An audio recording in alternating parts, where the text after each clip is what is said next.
Hi there, and welcome back to another episode of Different Leaf, the podcast. I'm Brit Smith. This episode, we're giving you a sneak peek into the brand new chapter of Different Leaf, our inaugural reimagined magazine. While we may have deep roots in cannabis culture, this new edition is shifting the lens.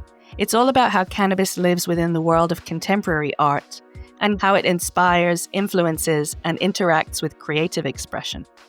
And guiding us through this bold new direction are two extraordinary guest editors, both award-winning artists from Chicago, Nick Cave and Bob Faust.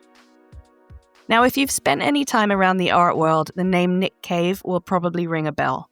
Nick is a multidisciplinary artist known for blurring the lines between sculpture, performance, fashion, and social commentary. His most iconic works are his sound suits, surreal, full-body costumes made from everything from beads and buttons to synthetic hair and vintage toys. They're vibrant, fantastical, and often beautiful, but they're also powerful as a social armor.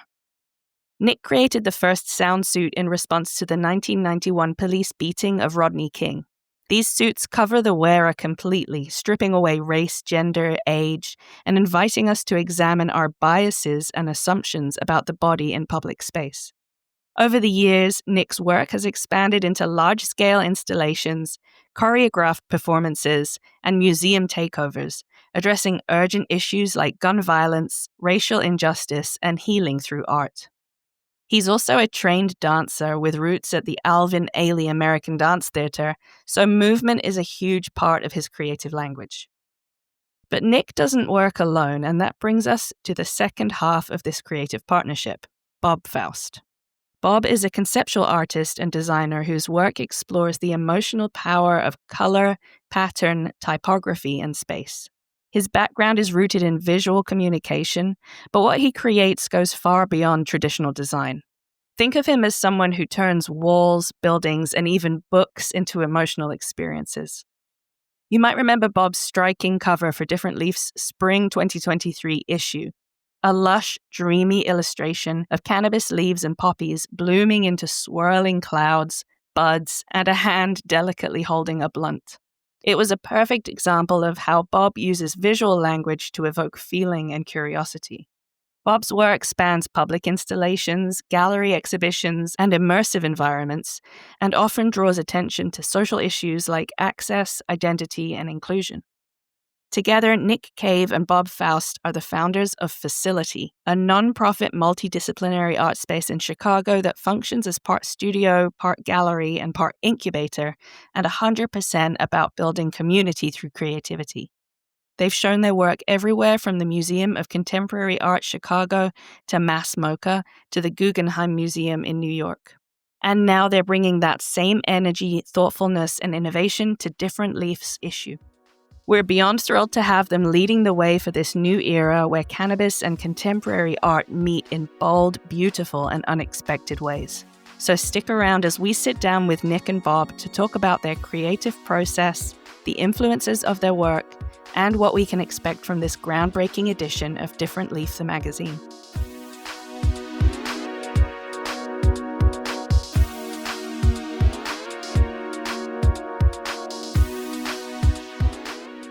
Hi, I'm Nick Cave, a visual artist. And I'm Bob Faust. I'm an artist and designer and a project manager and a community engagement human. I'm so pleased to meet you both. Nice to meet you too. Thank you for being here. So, for this relaunched issue of Different Leaf, you two are going to be our inaugural artists, and we're so excited to have you. Let's talk first about your creative processes. So as partners in life and art, what do you guys describe as your process of working together? That's a hard question because it's just like it's always and it's kind of, always overlapping, but we do really different things. And I think it's kind of the same as like how partners coexist in any kind of relationship. Like we are very different thinkers, we're very different makers. And so we just kind of seamlessly try to support each other where the other one might be either less interested or less skilled at. And we're just always kind of moving projects up and out into the world kind of quickly that way, kind of quick and seamless. Yeah, and I think that, we're independent artists, and then there's these moments where we sort of come together and collaborate. And so uh, I think that really is sort of the beauty is that, we are in a sort of shared, sort of open studio concept environment. We see what each other is doing, working on. But then there's these sort of moments where we can bring what we know, you know, our development, our growth into a moment where, we sort of land on common ground and then sort of expand from there. So, when it comes to moving into something like print, like Different Leaf, how do you have those different lenses come together on this sort of a project? Well, because I'm a designer of that and have like 30 years of print in my back pocket, I'm operating from a very knowing and technical kind of place. Magazines are very normal to the way I work and part of my process. So Nick's operating much more from a conceptual level and also kind of helping push what might be expected outside of expectations. Yeah, and I think also Bob has published about 20 of my books. So Wow. aesthetically, understand his design sensibility. I come from, I'm also professor at the School of the Art Institute here in Chicago, very much connected with fashion, looking at the magazines, editorial. It really is part of our sort of nature of an extension of our practices. Hmm. So, when it comes to this issue of Different Leaf, without giving away too much before the content is officially announced, can you can you guys talk a bit more generally about what you wanted to do when you were given a magazine to take over? The first thing that we wanted to do was like Michael was very generous like in the offer. He's like, I want to do something that's accessible to many, many people. I want to do something that steps itself up to being super special. And then I want to do a limited edition. And first of all, that's really interesting and breaks the boundaries of what a traditional magazine publication might do. So that's very interesting. And then he also said that while this is cannabis led, it's very unlike the original Different Leaf, which was really about cannabis, period, and much more about culture and just understanding how cannabis is, another one of the things that's part of how many people live. And so he set it up as an opportunity to break molds, have fun, and do something that's really different. And to also sort of to think about like, cannabis and lifestyle and, you know, there's, it reaches and intervenes in all types of people's lives. And so, how does it sort of fold into, again, this sort of broader sort of community base?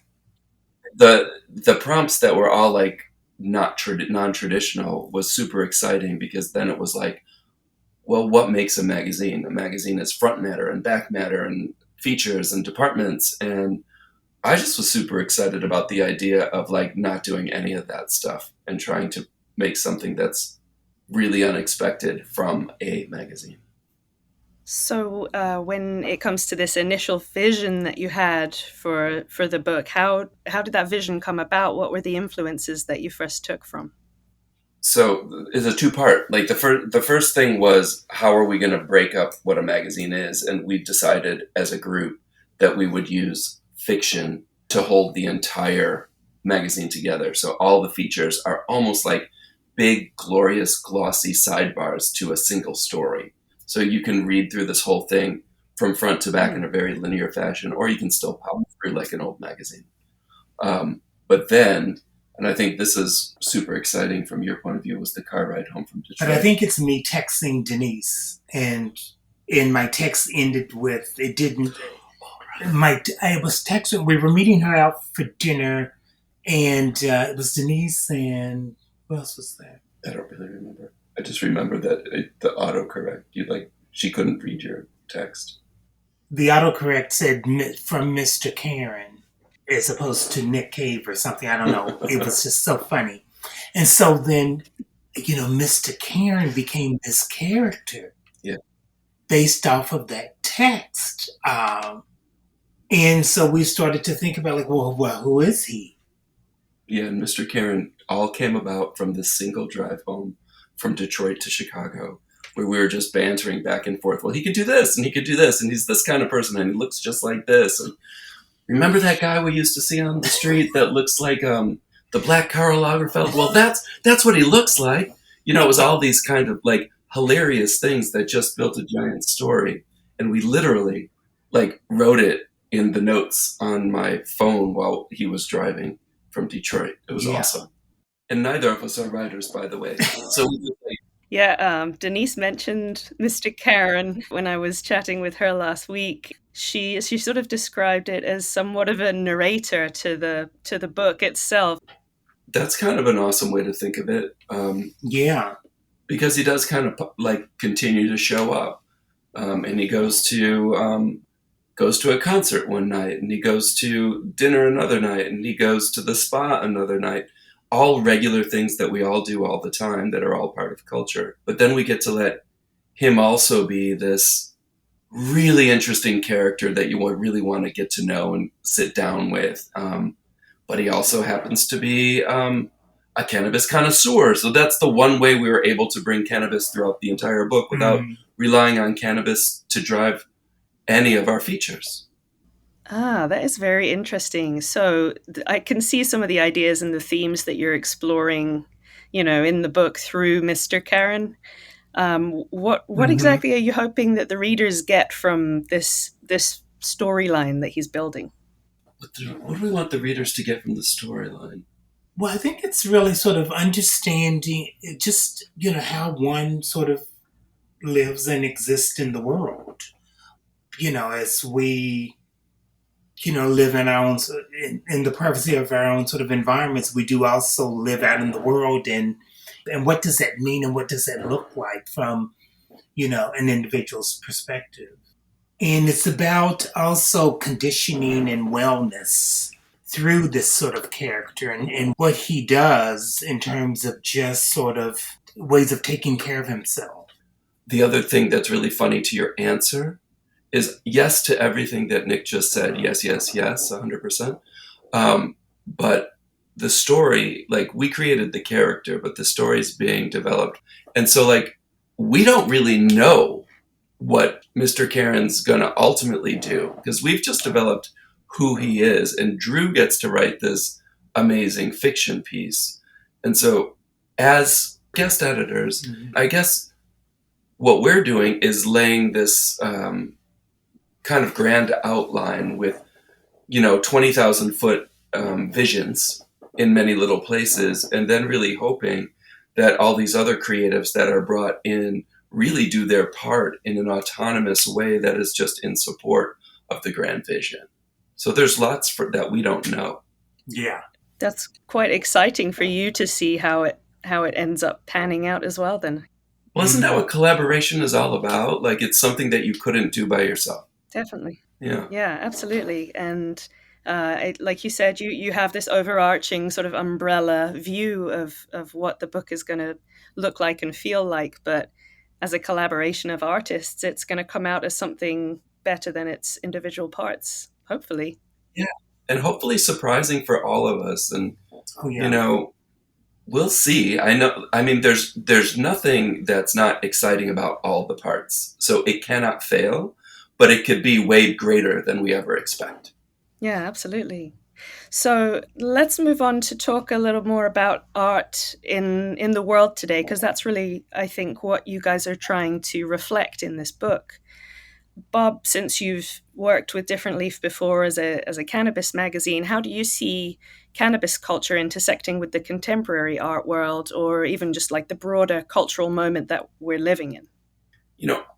I'm hoping that this magazine is more about it's just another one of those things that's part of many people's everydays, not even everybody's everydays, but it doesn't have the stigma or the negativity that the original Different Leaf had to push against. We're at a kind of a different place, and hopefully it's more about like, oh, cannabis happens to be part of this person's way of living, but maybe not this one. Like, we didn't choose our features subjects because they are or aren't a cannabis user. In fact, neither of us are cannabis users, but it's part of our lives because 70% of the people that we surround ourselves with are cannabis users, whether it's for recreational purposes or medicinal purposes, or every once in a while the same way that, we just all move through the world consuming all kinds of things, whether it's, literature or art or food or politics, for that matter. Mm-hmm. Yeah, absolutely. It's very much intertwined with just life in general nowadays. And that gets reflected in our art. And when it comes to this new age of art and politics and how cannabis fits into that, there are obviously aspiring artists out there who are trying to find their voice and their place in all of that. Nick, if you could pass along one piece of wisdom to young LGBTQ or BIPOC artists who are trying to find their voice, what would that be? I think that we all have to keep things moving. Art has always been a reflection of societal perspective, and I think that we're in a critical time where we have to speak louder than we have before.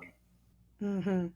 And we're really sort of pushed up against the odds. And so, it's important that we sort of put it in perspective and realize that we must be proactive and continue to put the work out there, continue to fight and collectively come together in this sort of moment. But it's never, we've always been fighters. We've always been in positions and we're in positions of power. And I think that, art has always been sort of the catalyst for me. It has always been the sort of the drive that allows me to continue to sort of prevail and move through things. So I think it's just sort of staying very sort of present and understand that this is your motivation and motivator. Yeah, that's a lovely way to think about it. That's really quite empowering, which I think a lot of people are looking for, in this time. Yeah. So finally, is there anything that you have each found sort of unexpected that you've learned about each other or yourselves through this particular project together? We do so many projects together. There's really not too many stones that have been unturned. I think the biggest aha was creating Mr. Karen. We've never done that. That was a crazy riffing, really, really fun. Yeah, and I just think it's been fluid and just sort of, just flowing with ideas and sort of watching it take shape, but not really committed to anything and yet committed to everything. We still yet have to sort of see all the parts come together. So we still don't know. But that's where the excitement is that, the sort of, let's say the base is there. And that it's so many collaborators that are involved that, we are just sort of excited about that. We're excited about the surprises that are part of this project that will be integrated within the publication. And we have yet to sort of get our hands on all of that. So it's, it's a read, but yet there's things to do. Yeah, because we can't talk about any of the specifics. Not yet, but it's all very exciting, and I am equally looking forward to seeing what the final project looks like. Thank you both so much for coming to be on the podcast, and I am so looking forward to seeing this book. Thanks, Brit. Thanks.